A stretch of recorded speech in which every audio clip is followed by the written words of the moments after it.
So hello guys, welcome back to India's best YouTube channel for IIT JEE Chemistry Advanced, and this series comprises of some of the best problems taken from the past papers of NSEC and JEE Mains.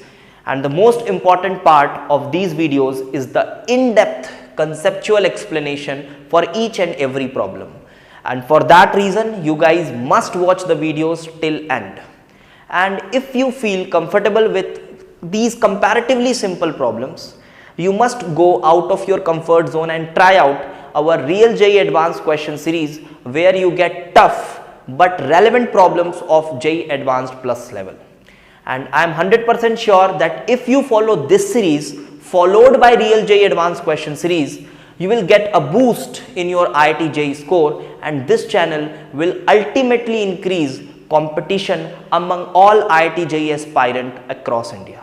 So hello guys, here I am with part 21 of the series and again taken a question from electrochemistry mains 2021. काफ़ी बढ़िया question है और इस concept पे काफ़ी questions इस समय आए जा रहे हैं आपको, और एडवांस 2022 के पेपर 1 में दूसरा या तीसरा क्वेश्चन जो इलेक्ट्रोकेमिस्ट्री से था वो भी इसी कॉन्सेप्ट पे बेस्ड था, और मैं यहाँ तक भी बोल सकता हूँ कि वो क्वेश्चन इसके कंपैरेटिवली थोड़ा इजी था.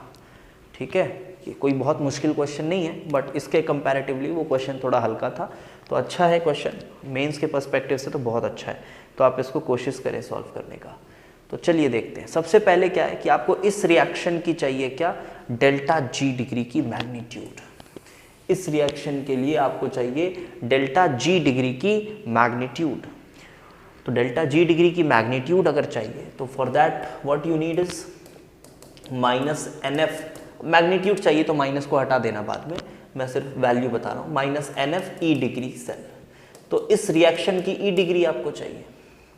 अब रिएक्शन की ई डिग्री के लिए आपको इंडिविजुअली जो इसका ऑक्सीडेशन हाफ है, रिडक्शन हाफ है, दोनों की ई डिग्रीज चाहिए होंगी. ठीक है, तो सर दिया हुआ है शायद, नहीं पूरा नहीं दिया हुआ है. आप ध्यान से अगर देखें क्वेश्चन को, मैं थोड़ा सा और बढ़िया विजिबल बनाता हूँ आपके लिए. ये देखिए कुछ ऐसे डेटाज आपको दिए हुए हैं, ये कुछ डेटाज दिए हुए हैं. -0.036 वैल्यू दी हुई है. सो मेरे पास i माइनस से i2 का डेटा तो है, i माइनस से i2 का डेटा है, नेगेटिव कर लेंगे इसका -0.539.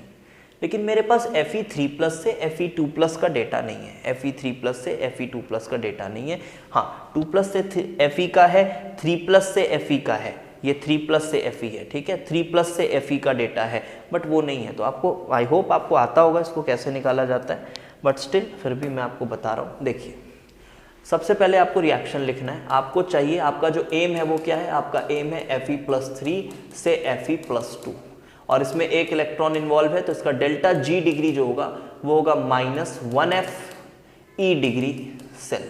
तो आपको ये ई डिग्री चाहिए, और आपको ये भी पता है कि रिएक्शंस को अगर आप ऐड करें तो उसका जो नेट रिएक्शन होता है तो डेल्टा जी एडिटिव होता है. ये थर्मोडायनेमिक्स से मैं कंक्लूजन उठा रहा हूँ. तो Fe+3 से Fe ये डेटा आपके पास है. उसके बाद आपके पास Fe से Fe+2 का डेटा आपके पास है. Fe से Fe+2. मैं इसको ऐसा ही क्यों लिख रहा हूँ, क्योंकि मैं इसको इस तरह से लिखूंगा कि ऐड करने पे मुझे मेरा एम रिएक्शन मिल जाए. इसको ऐड करूंगा तो मुझे मेरा एम रिएक्शन मिलेगा, और इसका जो डेल्टा G1 डिग्री है वो होगा -NF. तो N कितना बेटा, 3 इलेक्ट्रॉन इन्वॉल्व है, तो -3F E1 degree. E1 degree की वैल्यू यहाँ दी हुई है. Fe3 प्लस से Fe, ये देखिए ये क्वेश्चन में दिया हुआ है. ये वैल्यू तुरंत उठा के रख दूंगा साइन के साथ. डेल्टा G2 डिग्री, तो डेल्टा G2 डिग्री यहाँ पे 2 इलेक्ट्रॉन्स इन्वॉल्व हैं, Fe से Fe+2. Fe से Fe+2 साइन उल्टा करके ये वैल्यू रख दूंगा -2f E2 डिग्री सेल. और मुझे ये चाहिए ई डिग्री सेल, और इन दोनों को अगर मैं ऐड करूंगा तो इसका डेल्टा जी डिग्री जो होगा वो delta G degree will be simply delta G1 degree plus delta G2 degree. बहुत आसान कैलकुलेशंस हैं, आप इसको पुट करिए. F कैंसिल होगा, नेगेटिव साइन कैंसिल होंगे. E1 डिग्री E2 डिग्री का वैल्यू आपको दिया हुआ है, आप इससे E डिग्री की वैल्यू निकाल सकते हैं. और आपको मैं बता दूं, आप कैलकुलेट करोगे तो E डिग्री Fe+3 / Fe+2 जो आपको मिलेगा वो मिलेगा 0.772. ये वैल्यू मैं कैलकुलेट पहले से करा हुआ है, डायरेक्ट आपको रिजल्ट बता दे रहा हूँ. ये आपको E डिग्री की वैल्यू मिलेगी. हो गया क्या क्वेश्चन सॉल्व? हाँ, ऑलमोस्ट हो गया. अब आप क्या करोगे, अब आप इस रिएक्शन की ई डिग्री निकालनी है आपको। ई डिग्री मिल गया इसका। अब इस रिएक्शन की ई डिग्री निकालिए, पहले डेल्टा जी नहीं, पहले ई डिग्री निकालिए। इतनी बात तो सबको क्लियर हो गई होगी आई गेस। अब आप इस रिएक्शन का ई डिग्री निकालिए। अच्छा, तो E degree of this reaction will be equal to what, E degree of Fe+3 से +2 जा रहा है, दिस प्लस आयोडीन -1 से I2 जा रहा है, तो E degree of I-1 I2 ये मैं कैलकुलेट करूंगा, और ये कैलकुलेट करने के बाद I will get E degree reaction as this value जो अभी हमने बताई 0.772, और I- से I2 नेगेटिव हो जाएगा, -0.539, -0.539। अब देखो, अब आपके पास ये वैल्यू आ गई, अब सॉल्व आप कर लेना। And after that delta G चाहिए, तो देखिए ध्यान से, डेल्टा जी डिग्री जो फाइनली आपको जो चाहिए, डेल्टा जी RM डिग्री, ये आपको चाहिए जो भी है RM डिग्री। तो इस रिएक्शन के लिए डेल्टा जी डिग्री आपको अगर चाहिए तो what you have to do is -NF E degree cell. ध्यान रहे यहाँ जो इलेक्ट्रॉन्स इन्वॉल्व हैं, आप देखें स्टोइकियोमेट्रीज को देखें रिएक्शन की, तो पता चलेगा कि यहाँ 2 इलेक्ट्रॉन्स इन्वॉल्व हैं पर इलेक्ट्रोड, 2 इलेक्ट्रॉन्स इन्वॉल्व हैं। तो आपका जो फाइनल आंसर आएगा वो आएगा -2F।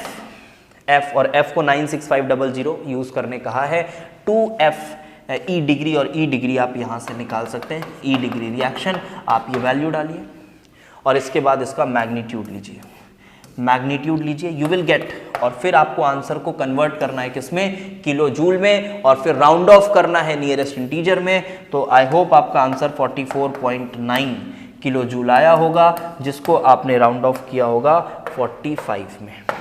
आई होप मैंने कैलकुलेशन ठीक की है, अगर कुछ कैलकुलेशन में गलती होगा तो कमेंट में बता देना, ऑल्दो नहीं होगा तो ये 45 किलो जूल पर मोल इज़ द आंसर। मेरा मोटिव था आपको पूरा प्रोसेस समझाना, कॉन्सेप्ट समझाना, आई होप वो समझा दिया मैंने ढंग से, ठीक है। थैंक्स फॉर वॉचिंग, वीडियोज़ को ज़्यादा से ज़्यादा शेयर करिए, और अगली वीडियो में आते हैं हम कोई और नए कॉन्सेप्ट के साथ। Okay, thanks.